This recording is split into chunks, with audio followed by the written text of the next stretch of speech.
முதலமைச்சர் விஜய் மக்களை சந்திக்கிறேன்னு கரூருக்கு போயிட்டு வசனங்கள் தான் பேசினாரே தவிர ஷூட்டிங்காகவே போய்கொண்டிருக்கிறதோ என்பது நமக்கு கவலை அளிக்கக்கூடியதாக இருக்கிறது. ஷூட்டிங்லேருந்து ரியல் உலகத்திற்கு வந்து மக்களுக்கான பிரச்சனைகளில் கவனம் செலுத்த வேண்டும் என்று நான் கேட்டுக்கொள்கிறேன்.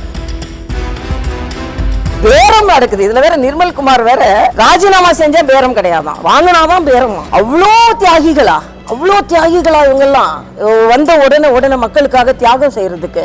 இதெல்லாம் தான் உதாரணம்.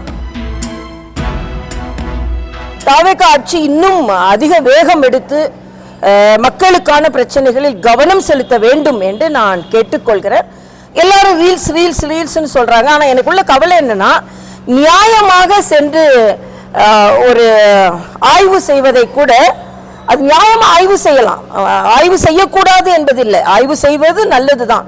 ஆனால் நியாயமாக ஆய்வு செய்வது கூட ரீல்ஸ் எடுத்து அது ஏதோ ஒரு பரிகசிக்கப்படுவதை போல போட்டு அப்படியெல்லாம் செய்யாம இன்னும் ஒரு தீவிரமான மக்கள் நலனில் அக்கறை கொண்ட ஃபோக்கஸோடு நீங்கள் இருக்கணும் அப்படின்னு எனது கருத்து.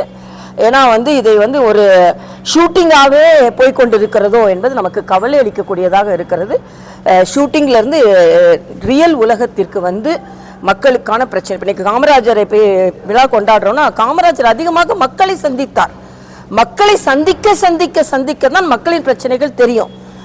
முதலமைச்சர் விஜய் மக்களை சந்திக்கிறேன்னு கரூருக்கு போயிட்டு வசனங்கள் தான் பேசினாரே தவிர ஆனால் மக்களை இன்னும் அதிகமாக, கரூரில் மட்டும் இல்லை எல்லா இடங்களிலும் மக்களை சந்திக்க வேண்டும். நேற்றைய தினம் முதலமைச்சர் விஜய் அவர்களிடம் ஒரு புகார் கொடுக்க சென்ற ஒரு பெண் தீக்குளிக்க முயன்றிருக்கிறார். இப்படிப்பட்ட சூழ்நிலையெல்லாம் தவிர்க்கப்பட வேண்டும். எல்லாரும் சிஸ்டமைஸ் பண்ணி அங்கெல்லாம் புகார் கொடுப்பதற்கு அதிக கூட்டம் வந்தால் கூட அதை சரியாக நிர்வகித்து பொதுமக்களை பார்க்க வேண்டும் என்பது எனது கருத்து. இன்னும் 2.5 ஆண்டு தான் 2029 ஒரே நாடு ஒரே தேர்தல் வரும், அதனால வெயிட் பண்ணுங்க அப்படின்னு பெரும்பாலான கட்சிகள் சொல்றாங்க. அது உண்மையா மேடம்? ஒரே நாடு ஒரே தேர்தல் என்பது நிச்சயமாக நமது கொள்கை தான். ஏன்னா நீங்க பாத்தீங்கன்னா அன்னைக்கு பாருங்க, ஒரு ஆட்சி வந்தாச்சு, பல பேர் சட்டமன்றத்தை ராஜினாமா செய்யறாங்க. அது குதிரை பேரமா இல்லைன்னா வேற பேரமா என்று விவாதம் நடந்து கொண்டிருக்கிறது. பேரம் நடக்குது. இதுல வேற நிர்மல்குமார் வேற ராஜினாமா செஞ்சா பேரம் கிடையாதான், வாங்கினாதான் பேரம். இது ஒரு புது விதமான, எதுக்கு ராஜினாமா செய்யறாங்க? அவ்வளோ தியாகிகளா இவங்கெல்லாம் வந்த உடனே மக்களுக்காக தியாகம் செய்யறதுக்கு.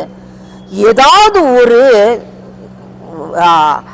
நியாயமான கோரிக்கை இல்லாமல், ஏதோ ஒரு அவங்களுக்கு பெனிஃபிட் இல்லாமல் அதான் ராஜினாமா செய்வாங்க. அவ்வளோ தியாகிகள்னு நான் நம்பலை. ஆக இது ஏன் இந்த மாதிரி ஜனநாயகத்துக்கு எதிரான நடைமுறைகள் நடைபெறுகிறது என்பதை முதலில் முதலமைச்சர் கவனிக்க வேண்டும். இதெல்லாம் தான் உதாரணம் ஒரே நாடு ஒரே தேர்தல் வர வேண்டும் என்பதற்கு. இப்படி ஸ்திரத்தன்மை இல்லாத சூழ்நிலையை அரசியல்வாதிகள் சுயநலத்திற்காக ஏற்படாமல் இருப்பதற்குத்தான் ஒரே நாடு ஒரே தேர்தல். இல்ல, அது சாத்தியமா என்பதை நான் சொல்ல முடியாது. அது சட்ட வல்லுநர்கள், பாராளுமன்றத்தில் இயற்றப்போகும் அந்த சட்டம் இதெல்லாம் சொல்லும். ஆனால் நியாயப்படி ஒரே நாடு ஒரே தேர்தல் தேவை என்பதை இன்றைய அரசியல் சூழ்நிலை நிலைநிறுத்தி கொண்டிருக்கிறது.